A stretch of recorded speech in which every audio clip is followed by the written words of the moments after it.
welcome back. My name is Verna and I make videos about lifestyle, fitness, health. Today's video is going to be a follow-up video of one I previously made with my husband of him taking me to work. He's an industrial electrician and he took me along for the ride while he was doing some residential work through a friend. So today I'm going to be asking my husband some questions. I've been reading your comments and the amount of support and admiration from you all has been really appreciated from both of us. We did not expect the video to do as well as it has. So if you want more knowledge about electrical work and being an electrician, then just stay tuned. All right, so the first question I have for you is, well, before we get into the bulk of the questions, I want to just quickly ask how you got into electrical work. Everyone know how you became an electrician and the experience, the education that you had to get. I went to trade school and it was a one-year program, electrical technician certification that allowed me to at least get on the work. What school did you go to? It was called Kaplan Career Institute. Mm-hmm. It was on 30th and Market in Philadelphia, PA. Is now called Brightwood Career Academy. Can you tell us a little bit about your experiences working in the South versus working as an electrician in New Jersey, in the North? I've only worked in a couple of places down south, Florida, Virginia, but the difference is really, it's just the people and terminology, really. You know, the work's relatively all the same. The pay is different. Further down south, they don't like to pay electricians as much. Well, I feel like they don't find them as valuable, in my opinion. But unless you own the company, that's where you're going to see the money. But if you're an employee, you have to be really skilled down south to really make a lot more money. The more experience you have, the better anywhere. Okay. You know, but generally, because the cost of living is higher up here, I want to say, more northern states that they pay more, you know, and down south they don't. So what's the difference between working as an electrical contractor versus working in the union? As an independent electrical contractor, you can, well, I should explain the union first. You know, I personally haven't been in the union, but from working with people who have been in the union, they have told me that it's relatively, everything's more the same. Like if you're an apprentice, first year apprentice, all the first year apprentices are getting paid the same. Then second year, third year apprentices, all the formers are getting paid the same. And then as you go up, so that brings like, as far as money wise, that makes everybody more equal. You know that if there's 30 apprentices on the job in all first years, you're all getting paid the same. No. So, okay, sorry to interrupt, but so apprentices, they can be part of the union? Yes, yeah. Oh. Because you have to work your way up from an apprentice to a journeyman, then to a licensed master electrician. So, I see. I'm thinking of so an apprentice has already graduated and they are beginning their electrical work? Well, no. An apprentice can be in class as well as working in the field. Okay. It's that first couple of years working. Getting it's experience. Like under 5 to 6 years you want to be working as an apprentice. And then you move forward from there. Okay. But in the union, you have dues. You get paid more working for the union because those are more government contracted jobs. But the pay's higher. There's more solidarity because you have a union. You have, lawyers and workers' comp. And, they're supposed to be able to find you a steady workload of job because they're working with the government and other private contractors and things like that. In the union, it's great, but when they don't have work, you still have to pay your dues. You're not allowed to. Oh, really? Yeah, you're not allowed to work privately if you are in the union. You can't be a contractor if you're a union. No, so if you're in the union, you're essentially signing a contract saying that you're not going to work for other contractors because the union teaches you all the information and gives you the tools to make money on the side and things of that nature, but they don't want you to because they want more people to join the union. Yeah. So, but I've worked with guys who are in the union and they are, you know, they're trying to make ends meet for their family, as far as, because the union may not have work, but they still have to pay their dues, and bills still need to be paid. So they'll get contracting jobs, you know, on the side to pay, you know, bills and, you know, handle life things. And, you know, it's frowned upon in the union. You know, you get fined and all types of things. So there's some pros and cons of the union. Right. You know, when they have work and you're working, it's great. You're getting Mm-hmm. paid, you know, great amounts. You're getting a lot of overtime. Yeah. Things like that. It's good. You know, and that may last a long time. You may be building like an airport or something like that, Mm-hmm. or a casino. You know, and Yeah. things like that, or a skyscraper, and you'll be on that job for years. You know, and you could retire off of something like that. So that's good. But then, as being an independent contractor, you're like a lot more free, in my opinion, because, you know, you get to choose the jobs that you want, as far as building your own business or getting with another contractor that has built their business, and you can work under their license. Mm-hmm. And, you know, that's what I do. I work under people's licensing as I'm working towards that myself. Mm-hmm. And, you know, and your pay, the thing is with this, the experience pays, but it also pays vary based on the experience and the job itself. Because, so for instance, if you're a union and you're doing an airport in, if you're doing an airport in New York and you're doing an airport in New Jersey, but you're in either union, they have the state laws on how much a certain apprentice can make. Your first year has to make this in New Jersey. A first year apprentice has to make this in New York. Like, but if you get on a job site and you're building like a massive Walmart on the independent contractor side, some things have been subcontracted out.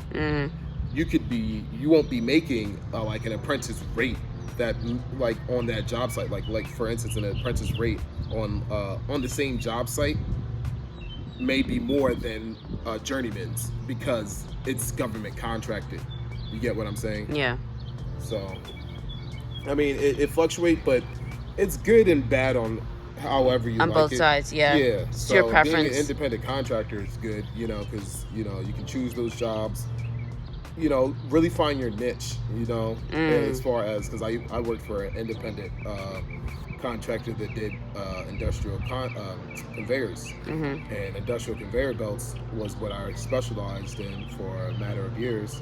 Then I moved on to a different companies and started doing more General Electric versus just industrial conveyors. So And the flexibility, right, is yeah, better with being flexibility. contracted. Yeah, because you know, there's always electricians. You know, Right. you're always gonna be in demand. You're always gonna need work, and with how the world's moving, is more technology. Electricians install the technologies. You know, there's some type of electrical job that's installing almost everything around you. So Okay, so can you tell us a little bit about differences between working as a contractor, but then also working for an actual company, like when you worked for Noble? what you're asking. You know, So as yeah. an independent contractor versus a company guy, well, if the company, you know, you work for that company, you do like, I worked for an industrial conveyor company that just specialized in industrial conveyor belts, and that's all we did. And wherever the country we went to, let's say we had a bigger job, we would hire, subcontract out to staffing agencies that would bring on other electricians. And those electricians are freelancing, and they kind of work by the contract. You know, so they'll be there for that job, and they'll probably be getting paid a little bit more because they're only there for that job. Versus if you're working for a company, you might get a good solid rate, but, you know, it's not as much flexibility because you're with that company, and you can only go as far as the company goes. As far as working for a company, that's good. I recommend that for anybody starting out, working for an actual company, getting knowledge from the same people every day, going to different jobs. And you traveled throughout the U.S. Yeah, I mean, doing that yes, job. that job specifically, I traveled. There are a lot of electrical companies that travel, you know, I wouldn't say if you can stay home, close to home, and make a living good. But I say explore, get on the road, travel, live in that hotel for a little while, stack that money because you get per diem. You're living in the hotel. You can live below your means and really make some money and save up and put yourself in a good position. So that'll change your life in a couple of years. The independent contractor is more free because you're only on that job for that job, and you're probably getting paid more than the company guys because you're only there for so long. So that also brings like a little bit of like envy with people, and Meaning the people who are actually hired by the company, they're right, and they're a then little envious of. your responsibilities are a lot less, and more responsibilities are on them. Right. And then you're getting paid more as opposed to the them, person and they're that's telling you what to do as far as how they want things done because it's their job. Yeah. How often do you see women in the electrical field, and do women have the same opportunities as men? Do they have the same opportunities? Yes. But statistically there aren't as many women. No, I don't see many women Okay. contractors at all. I mean, it depends. On the job site you're on now, there was a woman there. There's a couple of women on the job sites. Okay. And they are usually like involved with people on the when I mean involved, usually when the women are on the job site, it's through family. It's very rare that I see women who actually just went into the field like, this is something I wanted to do. I would hope more women got into the field because it's more of a trait that's going to be there for the long term, and a trait like that should have more people of all races, ethnicities, man or woman. Like it's good for everybody to have skills like this. Okay. Do you have to be good at math to be an electrician? If so, what kind of like basic math do you need to have? You need to be extremely good. So you really got to be able to know how to read a tape measure and which is your fractions. And every inch is in 16ths, and knowing fractions in 16ths is pretty much it. And that's it, And even there's tape measures that help you with this. You can buy a tape measure with the markings on it, so you don't have to necessarily be great at it. And there's apps for pipe fill and load capacity and things of that nature. So you don't have to be good at math, but you have to understand basic math. Okay. And then with time, you'll be using those same basic properties often. And you're an electrician, you can just pull out your phone and Google it real quick. All right, so the very last question is, what do you love most about your job? What do I love most about my job? I've grown to love construction in itself. I think the best part of my job is like the last day when you're leaving and you've seen all the work that you've done, and you can see that everything works and things are safe, and it's going to be there for a really long time. And it makes you feel good because I've been back to some of the places that I've worked at, and I'll be like, oh yeah, I put up that street light, or oh yeah, I ran the wire for all those lights, or I did that over there, and it's gonna be there. It's still there. I can go by and see it. It's like, nobody else may know but me, but that gives me my own self pride in knowing that I did a good job. So I kind of just fell in love with construction. Something to really feel proud of. Building and creating. A part of a team to make something happen. Yes. And I also love that, one of the great things that I'm never out of work. I know there may be times where, there may not be a job going on right now. Not every electrical contractor has work all the time. Right. There's December, there's Christmas, there's Thanksgiving, people take off. But there's usually work. You can always find some type of work. If you're flexible with your pay, like let's say you don't need money as bad, you have some saved up, you can do different jobs, take off. Some job may pay lower, some may pay higher, or you can just kind of go in and go out as you need to, based on your lifestyle. When you bend a good piece of pipe and it's there and it's like perfectly level. Don't even see me. Nah, it's really bright. So thank you guys for sticking around and listening to this Q&A.